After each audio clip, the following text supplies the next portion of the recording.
Okay, good morning mga kalaro. Nandito na naman si Mang Leo para maglaro sa kusina. Ang ating menu nga pala ngayon mga kalaro ay adobo sa gata. Paboritong luto ng mga Bicolano. Ito, mayroon tayong chicken na nakamarinate na sa suka, tuyo at paminta. Ito naman ang mga panangkap niya. Chopped garlic at onions at hindi nawawala sa mga Bicolano ang ulat. Lemongrass. Ayan. Tapos lalo na ang dahon ng sili. Importante sa adobong manok na gata. At ito naman yung ating kapang gata. Ito yung ating pinang-marinate ay Silver Swan. Lagi tayong Silver Swan soy sauce. At vinegar, Silver Swan din. Talaga yung mga ginagamit ko madalas panluluto ang mga produkto ng Silver Swan. At ginisa mix, black pepper, at cooking oil. Ayan ang ating mga at dadalhin na natin sa kusina at umpisahan na natin ang pagluluto.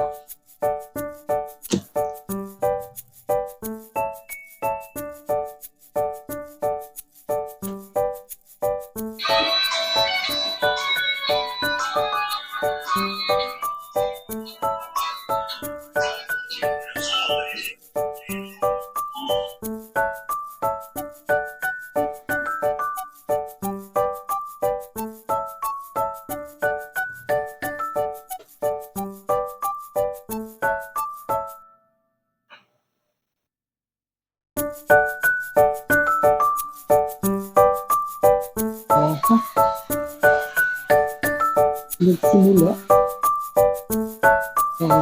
silin na putin. Hindi ate nagkarnaglo ko yung aking camera, hindi niya nakita yung aking hindi ko pala napindot. Pinost ko, hindi ko napindot. Basta sundan na lang natin yung step by step ng ating adobo sa gata.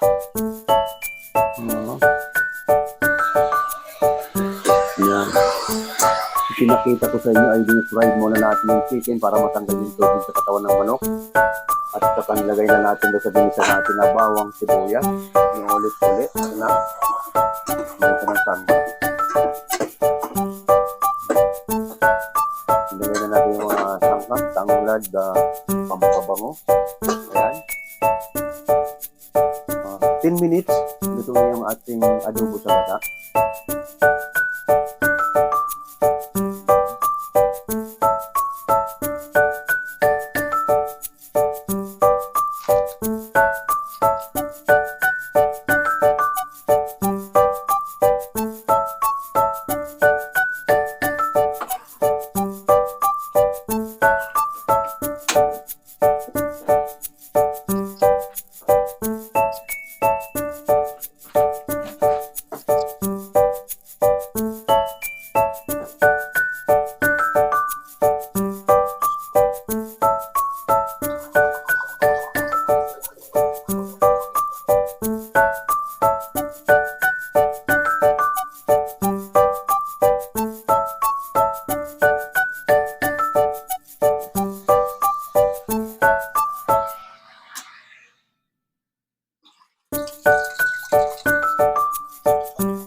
tinuloy ko, hindi narinig yung pag-demo ko ng step by step, pero makuha naman kasi doon sa simula. Medyo taranta pa ako, hindi ko pa masyadong kabisado. Pinos ko, pinindot ko, hindi ko pala napindot na maayos. Ito, kumulo na yung ating halos, yan na, wala na yung tubig, hindi, oil na ang lumalabas. Pag oily na ang lumalabas, yan, ibig sabihin okay na yan ang adobo. Adobo sa gata, ilalagay na natin yung patang gata.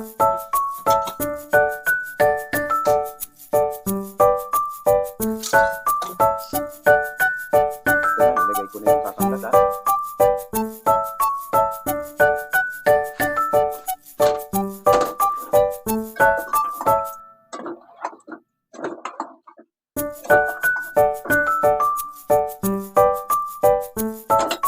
Lagyan natin ng kaunting paminta, black pepper.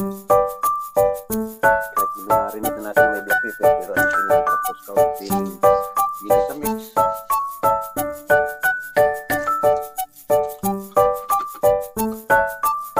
Additional pa rin na kaunting vinegar.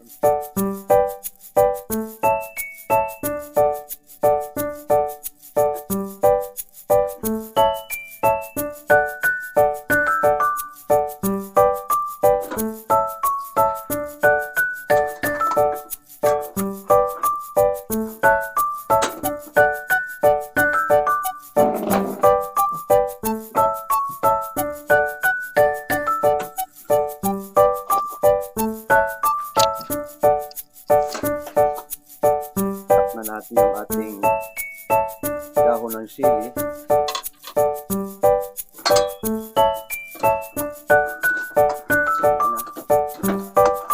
Malapot siya sa kanyang gata. Malapot siya sa kanyang gata.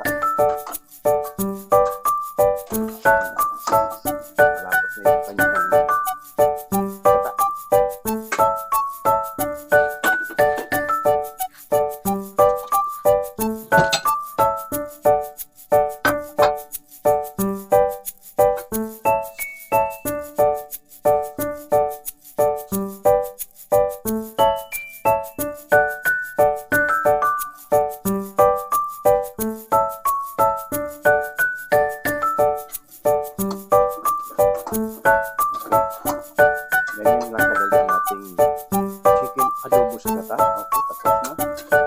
Hindi na natin kainin.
Ito na yung ating finished product.